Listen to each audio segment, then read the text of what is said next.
Meu nome é Bianca, e se eu tinha alguma dúvida sobre o meu papel nos negócios da família, todas elas foram respondidas no dia em que encontrei o contrato de empréstimo. Não foi em uma grande reunião de família onde apresentaram planos futuros. Não, eu descobri por puro acidente. Aconteceu na semana passada, na livraria e café onde despejei meu próprio dinheiro nos últimos 3 anos. Estoque, marketing, folha de pagamento. Era eu quem mantinha tudo funcionando, enquanto meu irmão, Lucas, não fazia absolutamente nada. E quando digo nada, quero dizer que ele aparecia, tomava um cappuccino de graça e dizia que a nova vitrine de livros estava legal. Naquele dia, eu estava no escritório dos fundos, organizando uma montanha de boletos que meu pai havia deixado acumular. Ele me pediu para organizar tudo para a contabilidade, uma tarefa que nem ele nem minha mãe jamais se deram ao trabalho de fazer. Eu estava entrando no ritmo quando vi uma pasta grossa e de aparência oficial enfiada debaixo de uma pilha de catálogos antigos. A etiqueta dizia: Sucessão Empresarial e Capital de Giro. Meu coração começou a bater mais rápido. Não gosto de bisbilhotar, mas minhas próprias economias estavam amarradas naquele lugar. Eu tinha o direito de saber sobre o futuro dele. Então, eu abri, e foi aí que o chão se abriu sob meus pés. Era um pedido de empréstimo empresarial de R$ 600 mil, mas o dinheiro não era para reformar ou expandir. A papelada declarava claramente que os fundos eram para meu irmão, Lucas, comprar o negócio dos meus pais com um plano de 5 anos que o listava como o único proprietário. Não havia menção a mim, nem uma única palavra. Meu nome não estava no empréstimo, nem no plano de sucessão, nem mesmo como gerente. Eu tinha sido simplesmente apagada. Me senti uma idiota. Ali estava eu, trabalhando 60 horas por semana, pulando minhas próprias férias e usando meu crédito pessoal para manter as luzes acesas. Tudo enquanto eles, pelas minhas costas, orquestravam um futuro onde eu era excluída da obra da minha própria vida. E o Lucas? Ele nunca tinha trabalhado um turno de verdade na vida. Ele via a livraria como seu clube particular, um lugar para passar o tempo. No entanto, aos olhos deles, ele era quem merecia tudo. Ele era o filho homem, o príncipe dourado que herdaria o legado que eu estava quebrando minhas costas para construir. Fiquei sentada encarando os documentos, minhas mãos tremendo com um coquetel de pura raiva e profunda traição. Há quanto tempo esse era o plano? Eu fui sempre apenas a solução temporária? A ponte financeira para levá-los ao ponto onde pudessem entregar tudo a ele? Devo ter ficado sentada em silêncio atordoado por um tempo, porque meu pai acabou colocando a cabeça dentro do escritório. Ei, Bia, como está indo a papelada? Ele perguntou. Alheio a tudo. Eu não escondi a pasta. Eu a levantei, minha voz perigosamente baixa. O que é isso? O rosto dele foi de alegre para branco fantasmagórico em uma fração de segundo. Ele gaguejou por um momento antes de suspirar. Aquele suspiro paternalista que ele usava quando eu era adolescente. Bianca, não é o que parece. Sério? Eu rebati, minha voz falhando. Porque parece que você está usando o negócio que eu salvei para entregar de bandeja para o Lucas, enquanto eu não ganho nada. Meu pai mudou o peso do corpo, incapaz de me olhar nos olhos. É complicado. Essa foi a resposta dele. Nenhum pedido de desculpas, nenhuma explicação. Apenas 2 palavras inúteis destinadas a me calar. Foi quando chamei minha mãe. Quando ela entrou e viu a pasta na minha mão, ela pelo menos teve a decência de parecer envergonhada. Mas as palavras que saíram de sua boca foram 1000 vezes piores. Ela colocou a mão no meu braço, com a voz doce e enjoativa. Querida, você não precisa disso. Você é tão capaz. Você tem uma carreira ótima lá fora. Você pode fazer qualquer coisa. O Lucas. Bem, ele precisa disso. É a única chance real dele. Nós só queremos ter certeza de que ele estará garantido. Foi isso. O momento em que algo dentro de mim se estilhaçou.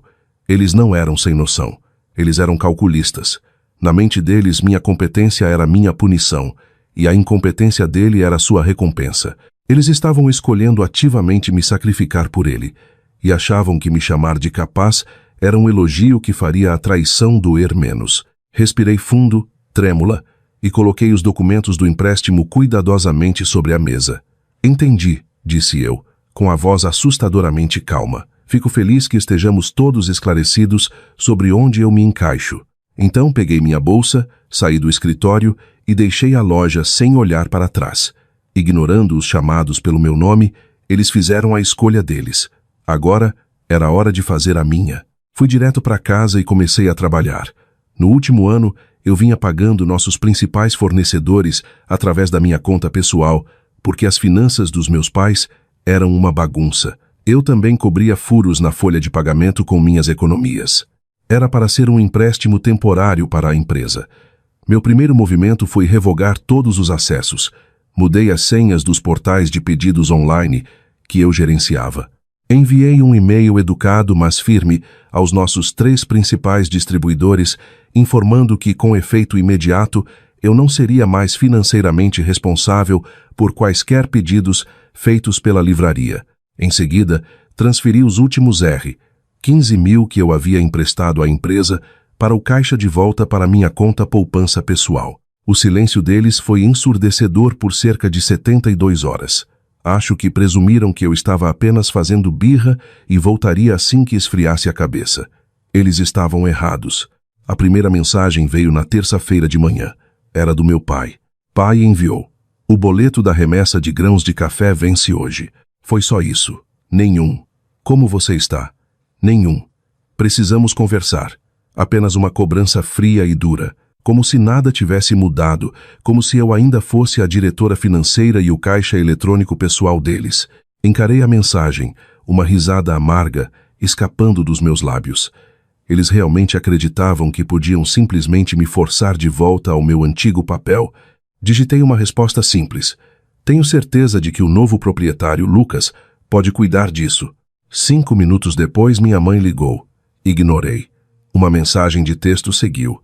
Mãe enviou. Bianca, por favor, não seja assim. Seu pai está preocupado. Precisamos conversar sobre isso em família. Ah, que ótimo. Agora eles queriam conversar. Agora que uma conta estava vencendo e a rede de segurança deles havia desaparecido. Esperei 1 hora inteira antes de responder. Não há nada para conversar. Vocês deixaram seu plano de sucessão claro. Vocês podem viver com ele. Achei que seria o fim por aquele dia, mas tinha esquecido do próprio menino de ouro. A mensagem de Lucas chegou tarde da noite, pingando o tipo de direito e arrogância que só ele conseguia reunir. Lucas enviou. Ei, o que está acontecendo? A mãe disse que você está surtando por causa de uma papelada. Apenas pague o cara do café como você sempre faz. Você está transformando isso numa coisa muito maior do que precisa ser. Quase joguei meu celular na parede. Não era grande coisa. Ser apagada do meu próprio futuro era apenas eu sendo dramática? Digitei de volta, meus dedos voando.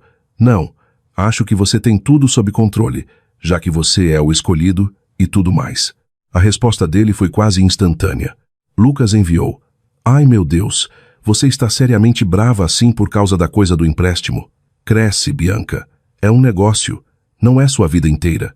A hipocrisia era impressionante. Era apenas um negócio agora que estava sendo entregue a ele. Então você não vai se importar de usar seu próprio dinheiro para financiá-lo, certo? Enviei de volta. Silêncio absoluto. No dia seguinte, as coisas escalaram de estranhas para profissionalmente humilhantes. Eu estava no meu emprego principal, aquele que pagava pela sobrevivência do negócio deles, quando recebi uma ligação de um número que conhecia bem. Era o Ricardo, gerente regional da nossa maior distribuidora de livros. Trabalhávamos juntos há anos. Ele era um cara legal. Oi, Bianca, disse ele, com a voz amigável, mas confusa. Pergunta rápida. Acabei de receber uma notificação de que o pagamento do pedido do catálogo de outono foi recusado pelo cartão. Está tudo bem por aí? A fatura era de cerca de 25 mil. Meu estômago deu um nó. Eles tentaram passar o pagamento na conta que eu tinha acabado de cortar. Eles estavam tão acostumados comigo cobrindo tudo que nem verificaram. Tive que respirar fundo para manter a voz firme. Oi, Ricardo. Na verdade, não estou mais cuidando das finanças da livraria. Você terá que falar com meu pai ou com o Lucas sobre isso. Houve uma longa pausa do outro lado. Ah, disse ele, uma única palavra carregada de perguntas que eu não podia responder. Ok. Bem, avise a eles que não podemos enviar o estoque de fim de ano até que isso seja resolvido. Desliguei. sentindo uma onda quente de vergonha. Ele não disse, mas eu sabia o que ele estava pensando. Minha família não era confiável, e meu nome estava ligado à bagunça deles. Isso, no entanto, não foi nada comparado ao que veio a seguir. 2 dias depois, recebi uma notificação de alerta de fraude da operadora do meu cartão de crédito. Era um texto automatizado perguntando se eu tinha acabado de tentar fazer um pagamento online de R$ 70.000 para uma financeira comercial. Meu sangue gelou. Liguei imediatamente para a central do cartão. O atendente confirmou que alguém havia tentado usar meu cartão para dar entrada em um empréstimo comercial. Eles tinham meu nome, número do cartão, meu endereço, CPF, tudo. Só havia uma maneira de eles terem conseguido essa informação. Minha mãe.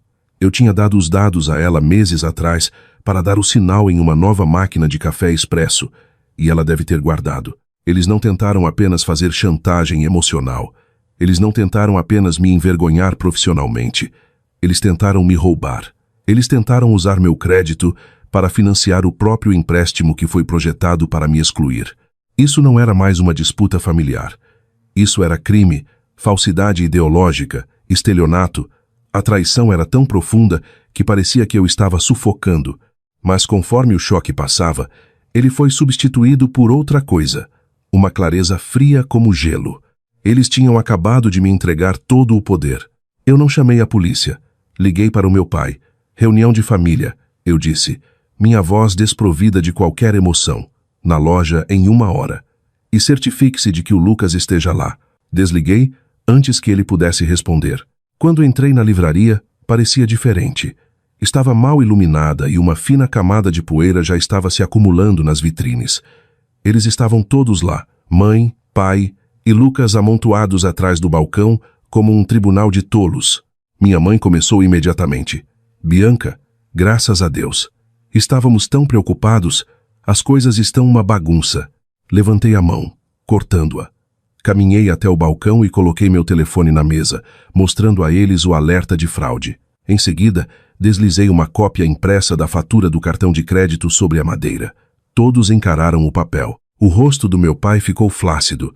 A mão da minha mãe voou para a boca. Lucas parecia apenas confuso. Alguém pode me explicar isso? Perguntei. Minha voz perigosamente suave. Meu pai começou a gaguejar. Foi um erro, uma confusão. Estávamos desesperados. O banco estava ligando. Vocês tentaram roubar R$ 70.000 de mim, afirmei. Não como uma pergunta, mas como um fato. Vocês cometeram um crime grave usando meu nome e meus dados para garantir um empréstimo para ele. Apontei o dedo para Lucas, que finalmente parecia entender a gravidade da situação, e encolheu-se. Minha mãe caiu no choro. Não sabíamos o que mais fazer. Íamos te pagar de volta. Com o quê? Eu retruquei. Com os lucros do negócio que eu construí e que vocês estavam dando para o seu filho que nunca trabalhou um dia na vida. Silêncio. Um silêncio espesso e sufocante. Deixei-os cozinhar nele por 1 minuto inteiro. Então me inclinei para a frente, minha voz baixa e clara. Aqui está o que acontece agora. Vocês têm 2 opções. Fiz uma pausa, garantindo que eu tivesse a atenção completa e aterrorizada deles. Opção 1. Eu saio desta loja, vou direto para a delegacia e faço um boletim de ocorrência por roubo de identidade e fraude. Eu vou processar. O banco será notificado. Mãe, você provavelmente vai responder a inquérito e pode ser presa. Pai, você pode ser acusado como cúmplice. O negócio irá à falência imediata e o banco tomará tudo. Vocês perderão tudo, inclusive a casa. Minha mãe soluçava abertamente agora. Meu pai parecia que ia vomitar. Opção 2. Continuei. Minha voz como aço. Vocês chamam o advogado agora. Vocês assinam a transferência de 100% da empresa, o nome, o estoque e todos os ativos para mim. Alteramos o contrato social hoje. Em troca, eu darei a vocês a grande soma de R$ 100. Eu não prestarei queixa e vocês sairão ilesos. Vocês não terão participação nem salário e nunca mais trabalharão aqui. Vocês têm 24 horas para decidir. Fiquei reta, olhando para as 3 pessoas que tinham sido meu mundo inteiro. Eles não eram mais minha família. Eles eram um passivo, um prejuízo. Meu pai olhou para minha mãe, depois para seu filho inútil e depois para mim. Seus olhos se encheram de uma mistura de ódio e derrota. Ele sabia que estava encurralado. Ele assentiu lentamente. Nós vamos assinar. Faz 6 meses desde aquele dia. Rebatizei a loja e ela está finalmente dando lucro real. Trabalho muito, mas é um tipo de trabalho alegre agora, porque é meu. Cada sucesso é meu. Não falo com meus pais ou com o Lucas desde que os papéis foram assinados no cartório. Ouvi dizer por aí que eles tiveram que vender a casa e se mudar para um apartamento pequeno na periferia. Lucas aparentemente tem um emprego agora, repondo prateleiras em um supermercado. Uma parte de mim sente uma pontada de tristeza pela família que eu achava que tinha, mas ela é rapidamente substituída por uma avassaladora sensação de paz. Eles não perderam apenas um negócio. Eles perderam uma filha que teria feito qualquer coisa por eles. Eu era o maior ativo deles e eles me jogaram fora. Mas, ao fazer isso, eles me deram o maior presente que eu poderia ter recebido: minha liberdade. Eu finalmente escolhi a mim mesma e não vou pedir desculpas por isso. Deixe-me saber o que você pensa nos comentários abaixo. Algum de vocês já teve que fazer uma escolha difícil para se salvar de uma situação familiar tóxica?